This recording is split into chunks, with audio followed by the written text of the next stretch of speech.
നമസ്കാരം.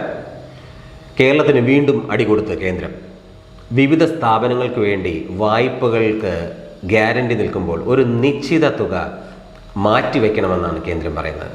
നേരത്തെ കിഫ്ബി ഫണ്ടിൻ്റെ കാര്യത്തിലൊക്കെയുള്ള കേന്ദ്രത്തിൻ്റെ നിർദ്ദേശം എല്ലാവർക്കും അറിയാം.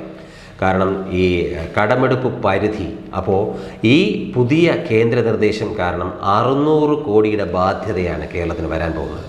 സാമ്പത്തിക സ്ഥിതിയിൽ ആകെ ബുദ്ധിമുട്ടിലായിരിക്കുന്ന കേരള സർക്കാർ ഇതിനെ എങ്ങനെ നേരിടും എന്നുള്ളത് ഏറ്റവും വലിയ പ്രശ്നമാണ്.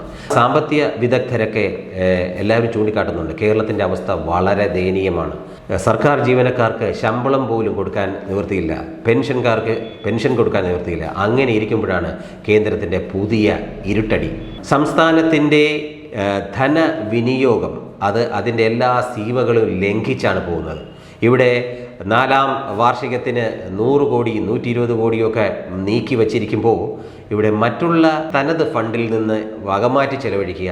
ഇപ്പോൾ വേൾഡ് ബാങ്ക് തന്നെ മറ്റൊരു വേൾഡ് ബാങ്ക് നിർദ്ദേശിച്ചിരുന്ന വിനിയോഗിക്കേണ്ട തുകയും മാറ്റി ചെലവഴിച്ചിരിക്കുകയാണ്. എല്ലായിടത്തും ഫണ്ട് വകമാറ്റി ചെലവഴിക്കുന്നു. അപ്പോൾ കേന്ദ്രത്തിന് കൃത്യമായ ഒരു പ്ലാനിങ്ങോടുകൂടി കേരളത്തിന് നിർദ്ദേശം നൽകിയിരിക്കുന്നു.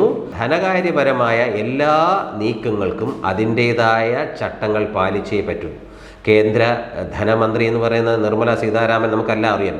കൃത്യമായി റെസ്ട്രിക്ഷൻസുകളും അല്ലെങ്കിൽ കൃത്യമായ നിബന്ധനകളെല്ലാം പാലിച്ചുകൊണ്ട് അച്ചടക്കമുള്ള ഒരു കേന്ദ്രമന്ത്രിയാണ്.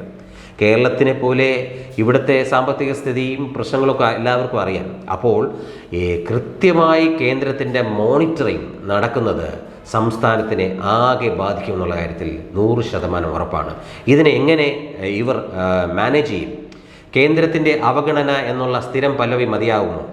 കൃത്യമായൊരു ഡിസിപ്ലിൻ ധനകാര്യ മാർഗത്തിൽ നിലപാട് തുടർന്നില്ലെങ്കിൽ ഇനി കേരളത്തിൻ്റെ അവസ്ഥ എന്തായിരിക്കും?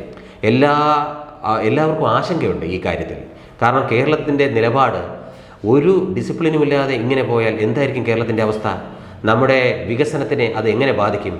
എല്ലാവരും ഇത് വളരെ ആകാംക്ഷയോടെ നോക്കിക്കാണുകയാണ്. എന്തായിരിക്കും കേന്ദ്രത്തിൻ്റെ അടുത്ത നിലപാട് എന്നുള്ളത് ആകാംക്ഷയോടെ എല്ലാവരും നിരീക്ഷിക്കുന്നു.